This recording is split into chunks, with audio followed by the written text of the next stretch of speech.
As everybody knows, as a result of this terrible, terrible pandemic, tens of millions of Americans are facing economic desperation. These are people who cannot afford to pay their rent. They owe thousands and thousands of dollars in back rent, and they face eviction. We're looking at millions of people who cannot afford to go to the doctor in the middle of the worst public health crisis in modern American history. We're looking at families all across this country who do not have the money to adequately feed their children. And hunger in America today is at the highest level that we have seen in decades. And all over this country, working people are going deeper and deeper into debt.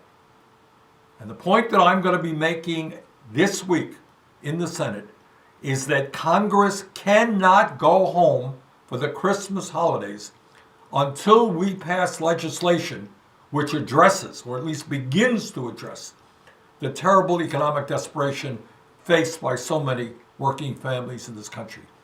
And that any legislation that Congress passes must include, at the very least, a $1,200 direct payment to working class adults, individuals $75,000 or lower, couples $150,000 or lower, and also a $500 payment for their kids.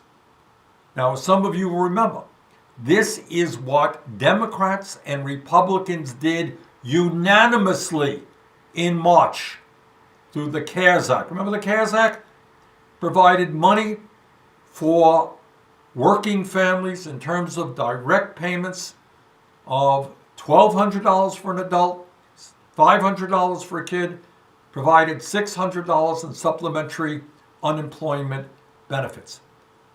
And the situation today, in many respects, is actually worse than what it was back when we passed that bill. So if Congress could unanimously, every Democrat, every Republican, vote for that bill in the first few months of the pandemic, we can do no less today when the pandemic is surging.